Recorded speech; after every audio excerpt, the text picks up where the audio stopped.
Hi guys! Welcome back to my channel. Kamusta kayong lahat? Hope you are all doing good today mga langga. Yeah, it's another vlog na naman tayo guys. So, our video for today is going to share you kung ano ba ang gagawin sa mga leftover na kebab. So, ang mga leftover guys ay gagawin ko siyang ito ang ating leftover na kebab.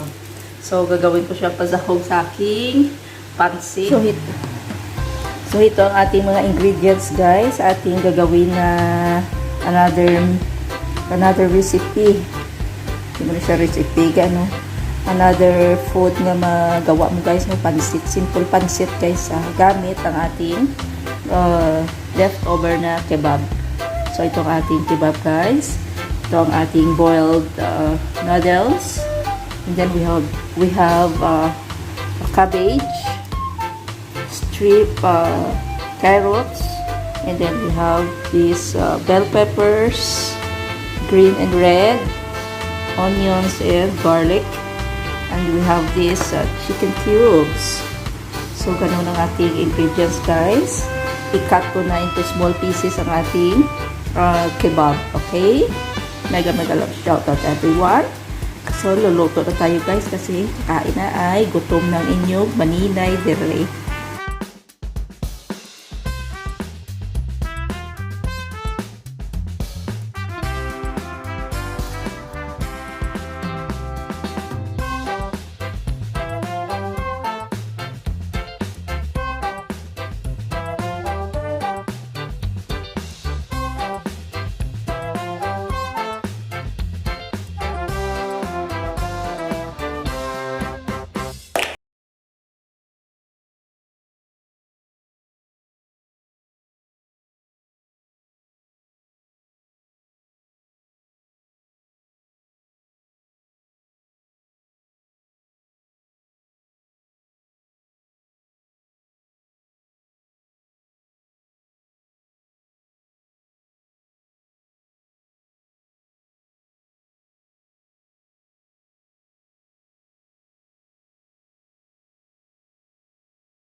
So, lagay natin ang ating 1 cube lang.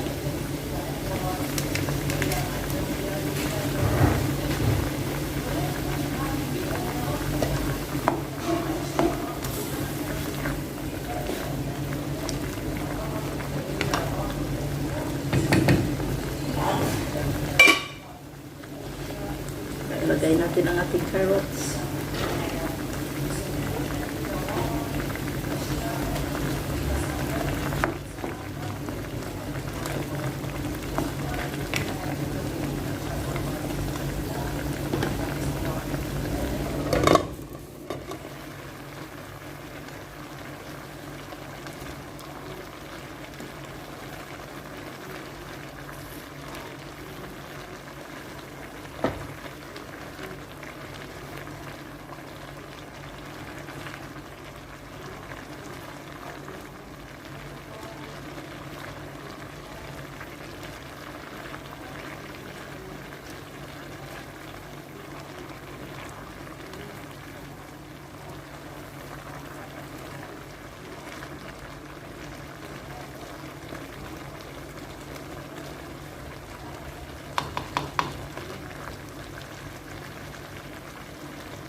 natin ng kunting asin.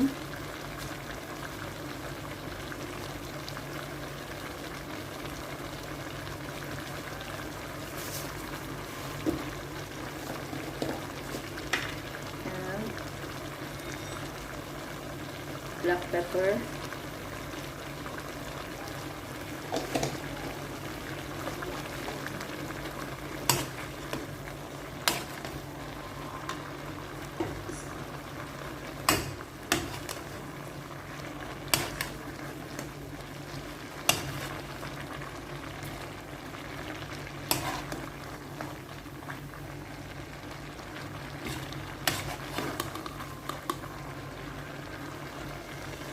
Ilagay natin ang ating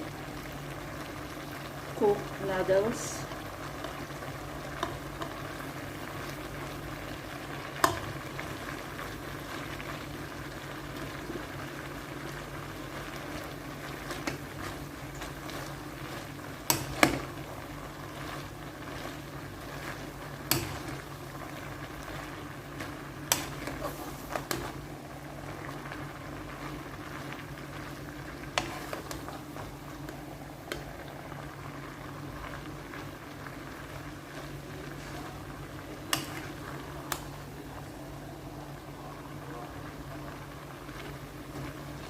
Lagyan natin ng kunti chili powder para may kunting spicy.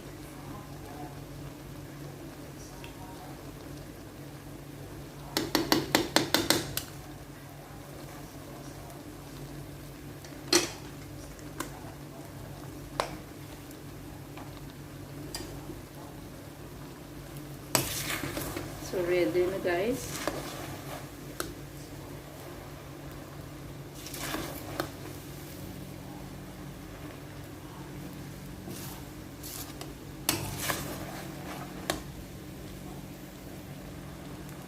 Wala ko hindi ko nilagay yung mga seasoning ng Indomie guys.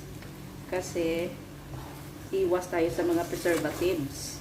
So good na ako sa isang chicken cube na nilagay ko, black pepper at saka asin, no, paminta. Yun lang aking seasoning kasi dati pa hindi ako gumagamit dito ng mga magic or vitsin. Yun lang guys. Black pepper lang talaga at saka asin. Nasanay ako doon. So, ang Indomie, hindi ako naglalagay ng kanyang seasoning kasi grabe ang kanyang preservatives. Grabe ang ano yan.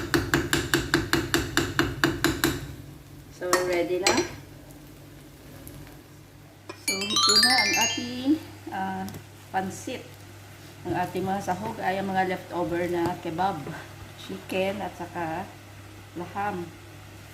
So, bibigyan ko si Maria sa kabilang bahay.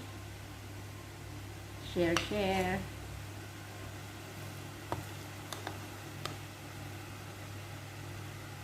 Ito na ang pagkain ko buong araw.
So, this is it, guys. Oh my God, look at my hair.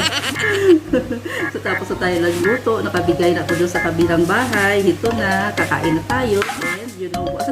Pagbigay ko doon sa kanila ni Maria ng pansit, ay binigyan ako ni Sir, oh. Hindi nila kasi naubos yung cake. So, binigay ni Sir, oh.